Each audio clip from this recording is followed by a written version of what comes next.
Anonymous, c'est notre mot du jour qui littéralement veut dire les anonymes. Une appellation qui cache un mouvement mondial de pirates informatiques. Leur dernier combat ce week-end s'attaquait entre autres au site de la Maison-Blanche, du FBI ou encore de l'Elysée, et ce en représailles à la fermeture en fin de semaine dernière du site Mega Upload qui offrait le téléchargement illégal de millions de films. Explication avec Alban Patural, Melchior Renzi et Karel Ternier. Depuis vendredi sur Internet, les menaces signées Anonymous se déclinent dans toutes les langues. Nous avons accès à des informations bancaires et à des cartes de crédit appartenant à des millions de personnes. Maintenant, c'est la cyberguerre. La plus grande attaque Internet de tous les temps est en cours. On pourrait croire à une blague, mais les attaques sont réelles. Des dizaines de sites ont été momentanément bloqués, dont celui du FBI. L'adresse Internet de l'Elysée a elle aussi été piratée.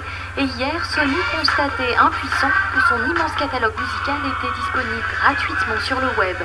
C'est la plus grande opération de piratage revendiquée par les Anonymous, un groupe dont on ne sait presque rien. Ils n'ont pas de chef, seulement ce masque, inspiré d'un film, et derrière, un idéal. Ils se rassemblent autour de l'idée qu'Internet est un territoire à part où les gouvernements, les entreprises et les lois traditionnelles n'ont pas de prise. Dès qu'ils sentent que Internet est attaqué, il y a une réaction épidermique et instantanée. Le mouvement serait né en 2008. À son actif, diverses actions, dont la défense du site d'information Wikileaks ou encore le soutien aux révolutions arabes. Selon les experts, les attaques seraient de plus en plus redoutables car des milliers de personnes auraient rejoint le mouvement.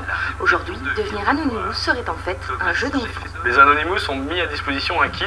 Il s'agit juste d'un logiciel installé sur sa machine. On rentre 2-3 paramètres qui sont fournis notamment via les canaux de communication d'Anonymous. Et en cliquant sur un bouton, on fait partie de l'attaque d'Anonymous. Les polices du monde entier traquent cet ennemi sans visage, mais pour l'heure, les Anonymous restent insaisissables. 115.